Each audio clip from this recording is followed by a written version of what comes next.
डर, फुल डर सा, इससे बढ़कर डर क्या है? ये सरकार के अंदर तो हालत खराब कर दी किसानों की, कमर तोड़ दी, असर ही नहीं होता है बिल्कुल।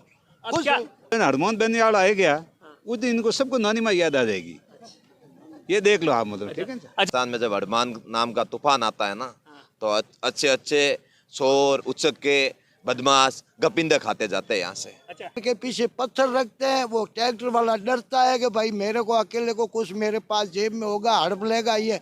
ऐसे हमारे कहाँ से आ गए 7-7 फुट के, कोई दुनिया के कोने से ला के नदी के अंदर पटक दिया। मेरे को तो ऐसी समझ में ही नहीं आ रही है।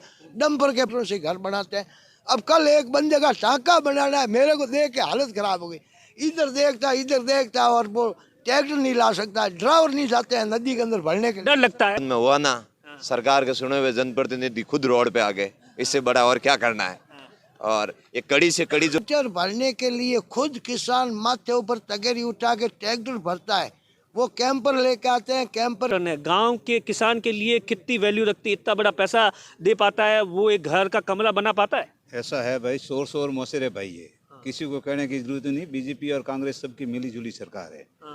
एक बीजेपी का विधायक है, सब कांग्रेस का विधायक है, सबका बिजली की ठेकेदारी चल रही है यार, किसको कहने की जरूरत ही नहीं है। मतलब ठीक है, मेरी तो क्या थोड़ी तबीयत नरम है, ज़्यादा मैं बोल नहीं सकता हूँ, पर लेकिन सब ठीक है। मतलब जब दिन हरमोहन बेनीवाल आ गया उस दिन इनको सबको नानी माँ याद आ जाएगी, ये देख लो आप, मतलब ठीक है। अच्छा, आप बताओ कि गांव के अंदर बिजली इतनी महंगी है, तो ये घर बनाना, कमरा बनाना कितना चैलेंज होता है? बहुत मुश्किल हो गया लोगों का। मजदूरों की मजदूरी ठप हो गई है, घर बैठ गए। कड़िया काम करने वाले, टांके वाले, बिल्कुल दिनेश जी, इतनी जो गांव के अंदर रहते हैं ना, उनको पता चलता है। ट्रैक्टर भरने के लिए खुद किसान माथे ऊपर तगेरी उठा के ट्रैक्टर भरता है, वो कैंपर लेके आते हैं। कैंपर के पीछे पत्थर रखते हैं, वो ट्रैक्टर वाला डरता है कि भाई मेरे को अकेले को कुछ मेरे पास जेब में होगा, हड़प लेगा ये। ऐसे हमारे कहाँ से आ गए 7-7 फुट के, कोई दुनिया के कोने से ला के नदी के अंदर पटक दिया। मेरे को तो ऐसी समझ में ही नहीं आ रही है। डंपर के पत्थर मार देते हैं, पीछे हथियार वगैरह। मैंने आंखों के अंदर, मैं नदी के किनारे बैठा हूँ। पहले ऐसा कभी माहौल था नदी के किनारे? बिल्कुल, हम किसान आधी रात को ट्रैक्टर भर के आते थे, जाते थे, कोई ही हमारे को कोई तकलीफ ही नहीं आई। अभी हमारा नाका कभी लगा ही नहीं है, उसी का रास्ता ही नहीं है। अब सिंदरी है, पायला है, खडाला भट्टाला, वहाँ नाका लगा है। हमारी डंडाली सीमा के अंदर कभी नाका भी नहीं लगा। हम तो ट्रैक्टरों से लाते हैं, ट्रैक्टरों से घर बनाते हैं। अब कल एक बंदे का टांका बनाना है, मेरे को देख के हालत खराब हो गई।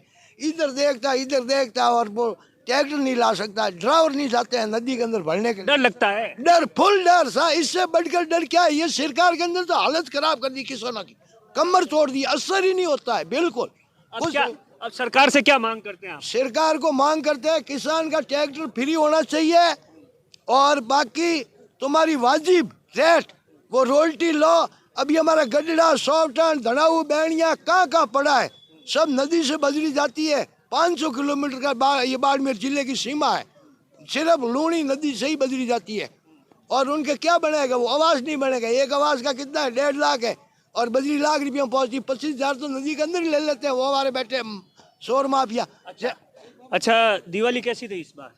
दीपावली इस बार संघर्ष के नाम रही, आमजन के नाम रही, और बड़ा सुकून मिला कि ये दीपावली हमारे अपनों के लिए सड़क पे संघर्ष करके मनाई, और बड़ा ही आनंद आया। 13 दिन में कुछ हुआ? इतने शोर कर रहे हो, इतने रोज के ज्ञापन दे रहे हो, रोज के कभी कुछ हुआ कुछ? 13 दिन में हुआ ना, सरकार के सुने हुए जनप्रतिनिधि खुद रोड पे आ गए, इससे बड़ा और क्या करना है। और ये कड़ी से कड़ी जो मिली हुई थी ना, चुनाव में बोलते थे कड़ी से कड़ी जोड़ देंगे, पंचायत चुनाव में बोलते हमें वोट दो, कड़ी से कड़ी जुड़ जाएगी। यही कड़ी से कड़ी जुड़ी। पहले विधायक शोर थे, अब उनके और जो नीचे बने प्रधान और प्रमुख, ये भी इनके साथ साथ सोरी वाली बैटिंग करने लग गए। अब क्या प्लानिंग है, किस तरीके से? अब सरकार नहीं मानती है तो आगे क्या कुछ होगा? नहीं मानती है तो आपको पता ही है, राजस्थान में जब हनुमान नाम का तूफान आता है ना, तो अच्छे अच्छे चोर उचक्के बदमाश गपिंदे खाते जाते हैं यहाँ से। अच्छा राजेंद्र, जिस तरीके से बजरी 550 रुपये टन है, आप गांव से आते हो, किसान के लिए कितना बड़ा चैलेंज है आज के टाइम में? बजरी खरीदना कितना बड़ा चैलेंज है? देखिए, बहुत बड़ा चैलेंज है। एक गरीब आदमी टांका नहीं बना सकता, आवास नहीं बना सकता। एक प्रकार की ये बहुत बड़े लेवल की लूट है। राष्ट्रीय लोकतांत्रिक पार्टी ने 36 कौम के लोगों की, बाड़मेर की जनता की पीड़ा समझी, और आदरणीय उम्मीदवार राम जी बेनीवाल के नेतृत्व में बालोतरा की सड़कों पर जो संघर्ष प्रारंभ किया उसको आज 13 दिन हो गए और आज आरएलपी के हजारों कार्यकर्ता बाड़मेर के कलेक्ट्रेट पर आए और कलेक्टर एसपी के फिल्टर फाड़ दिए। ये तो केवल ट्रेलर है, पिक्चर बालोतरा की सड़कों पर दिखाएंगे। हमारे सुप्रीमो हनुमान जी आएंगे और बालोतरा के अंदर 1 लाख लोग बालोतरा को जाम करेंगे और इस ठेकेदार को यहाँ से भगाएंगे और कांग्रेस की दादागिरी खत्म करेंगे। कुल मिलाकर अब बजरी पर राष्ट्रीय लोकतांत्रिक पार्टी जब तक सरकार या ठेकेदार झुकेगा नहीं तब तक आर पार की लड़ाई यूं ही जारी रहेगी और आने वाले दिनों में हो सकता है कि हनुमान बेनीवाल इसी तरीके से संघर्ष करते हुए बालोतरा में नजर आए। कैमरे के पीछे अशोक है, मैं आपका साथी दिनेश वोरा।